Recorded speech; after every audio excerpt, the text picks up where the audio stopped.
One more thing we got to do. Almost forgot, but I'll be reminded next time I drive my truck. Welcome back to our channel. You just got done changing the oil in your vehicle because it's so simple. You know, anybody can change oil, probably. Not everybody, but a lot of people do that. If you need to change the oil in your car, you can click on the button up top right corner. I just got done doing that. Now I need to reset the timer in your dash. So how do you do that? How do you do that? Well, I'm here, so give me a thumbs up and we're going to work through this together. And you turn it to the second notch.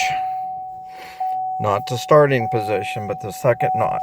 Okay, we're going to use these series of buttons right here. Mainly up and down and the check mark. So this is the screen I'm on currently, and I'll zoom in just a little bit so you can see it better. What I'm going to do is I am going to push this arrow button one time. Let me get back where I was. I'm right here at the home. I'm going to push this one. I'm not going to push it yet so you can see it.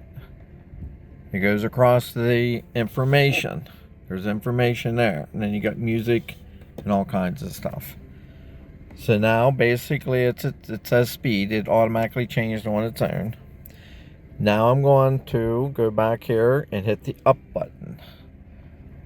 It says blank.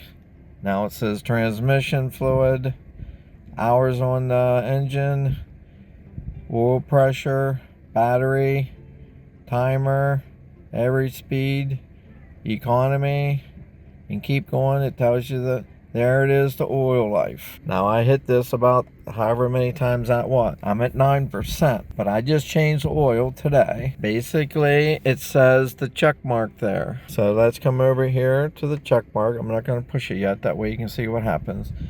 I push the button and it says, are you sure you want to reset? My answer is, of course, yes. So then I want to hit this button over here to put the yellow circle to the yes button.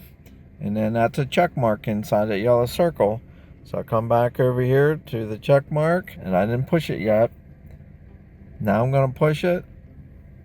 And it reset and it went to 100. And now let's see if I toggle up. I'm toggling up, now I'm back to the speed. So that's where I want to be. So there you can follow through and pause the video many times you need to do it on your own. So I hope this was helpful for you. Give this video a thumbs up on the way out if you saw it helpful for you. We will see you at the next Canyon maintenance videos. Have a good day.